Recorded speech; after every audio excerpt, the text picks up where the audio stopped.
The battle lines are drawn in the fight to be the next Prime Minister. More Tory hopefuls have declared their intentions to run, but will promises of tax cuts get them to number 10?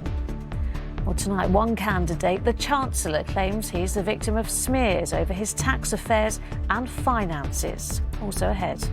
A sit-in at the presidential palace in bankrupt Sri Lanka as people demand action over fuel and food shortages.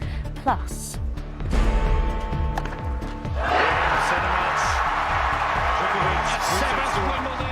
It's seventh heaven for Novak Djokovic as he takes his fourth consecutive Wimbledon title.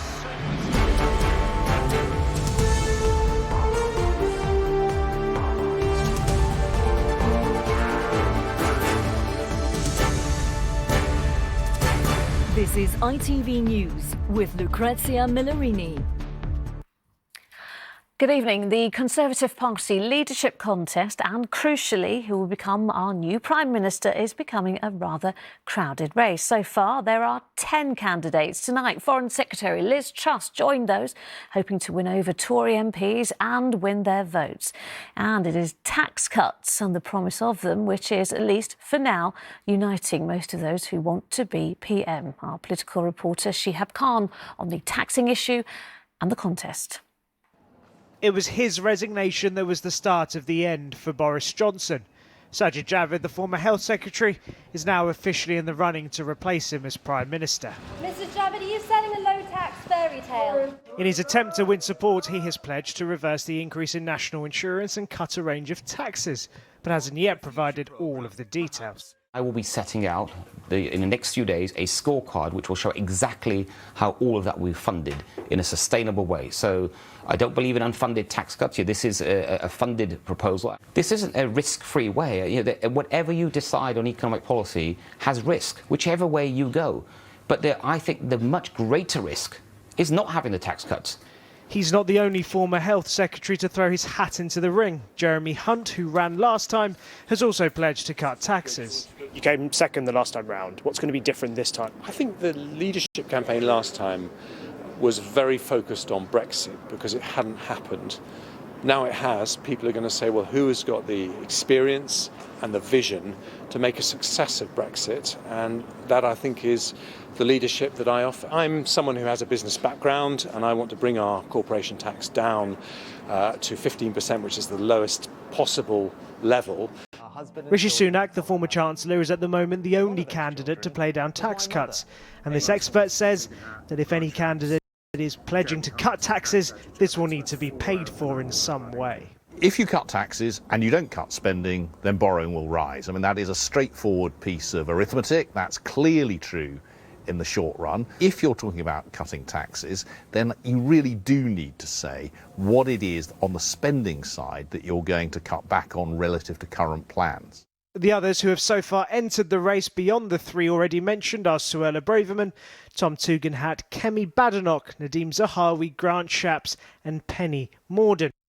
The party will have a new leader. She launched her campaign with this social media clip, but not without controversy. It included Oscar Pistorius losing to Johnny Peacock when he won gold in 2012. Peacock then requested to be removed from her video. Tom Tugendhat, one of those standing, is the only candidate to have declared with no ministerial experience. He believes we need a break from the past.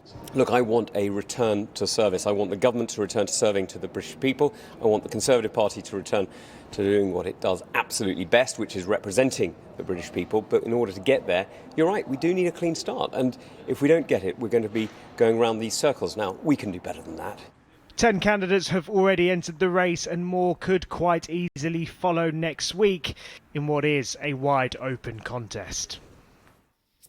So she had another candidate tonight, Liz Truss. Absolutely, the Foreign Secretary.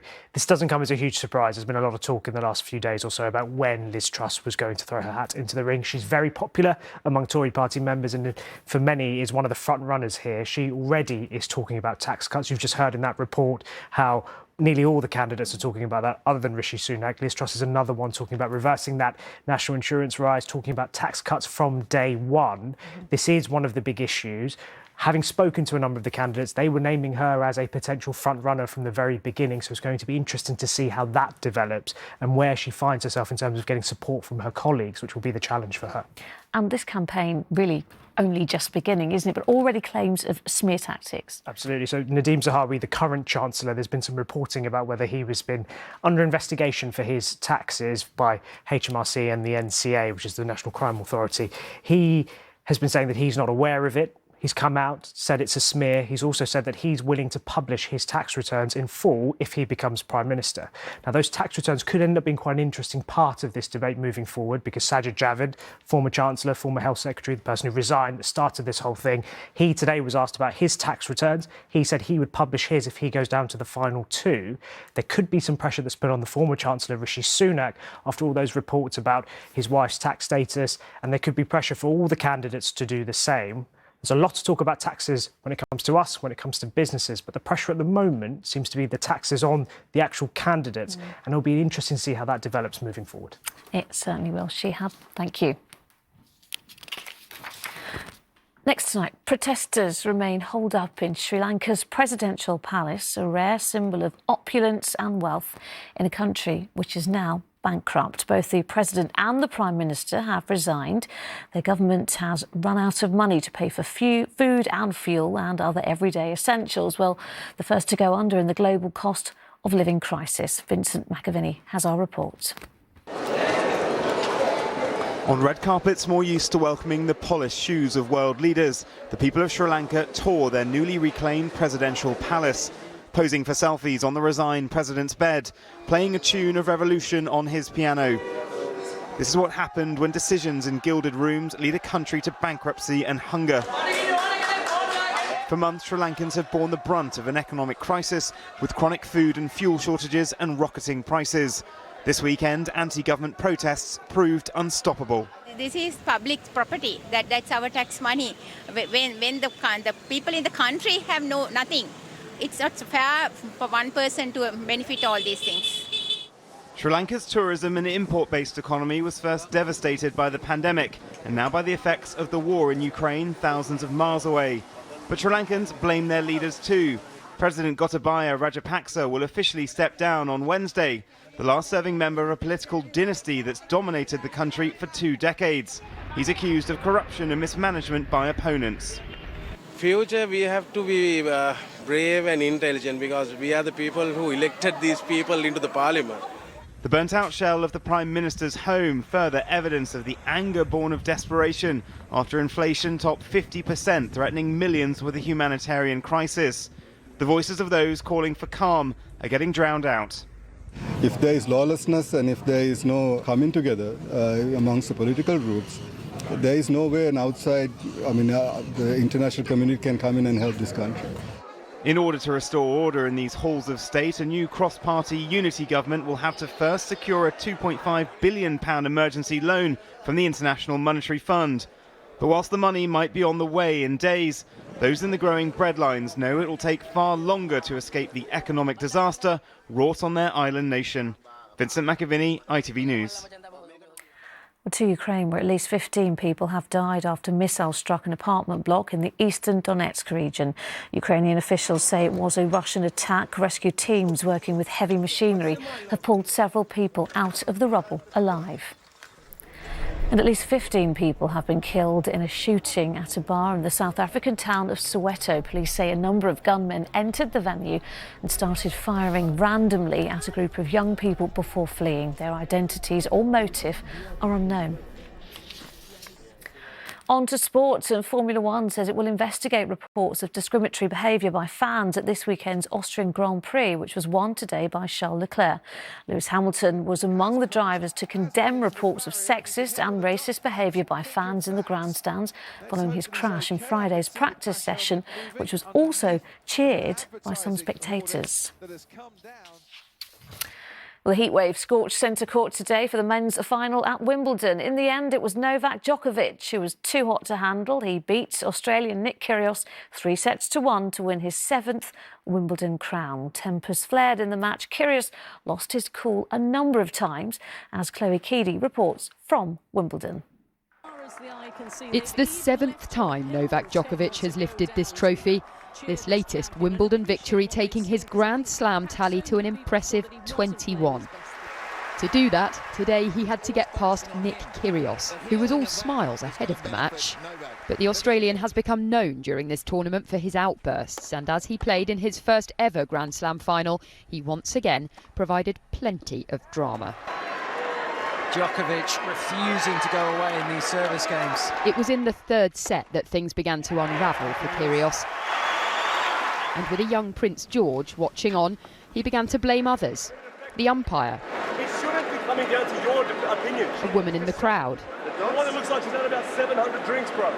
And also, apparently, his own support team. Why do you do that? But Djokovic managed to maintain his focus to take the third and fourth sets and the match. Djokovic, superstar player. Afterwards, he paid tribute to his opponent, surprising everyone, including himself. I really respect you a lot. I think you are a phenomenal tennis player, an athlete, an amazing talent. I never thought I'm going to say so many nice things about you, considering the relationship.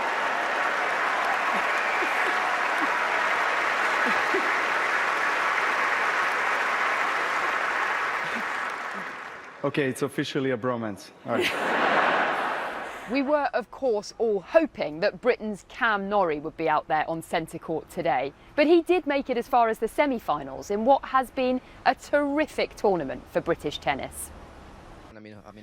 Alfie Hewitt has been one of its stars. He made it to his first Wimbledon singles final against the Japanese world #1, Shingo Kunieda. It's championship point for Kunieda. After a tense third set tiebreak, it was Kunieda who came away with the title this time. Needs the one. 4-6. Obviously gutted, that one's going to sting for a while. Yeah, I mean, it's been incredible this week to, get wheelchair tennis on court #1, and now obviously reflect on this with a lot of positives, and I'm just ready for a break. Well deserved after 2 weeks of top-notch tennis that have shone a spotlight on his sport. Chloe Keedy, ITV News, Wimbledon. And finally, Scotland recorded the hottest day of the year with Arboyne in Aberdeenshire registering 27.3 degrees Celsius. Well, the hot weather sweeping over much of the country has prompted authorities to issue health warnings. In parts of England, temperatures approached 30 degrees, with the Met Office forecasting it's going to get even hotter. And the weather forecast is on right after us. But from everyone here on the Weekend team, good night.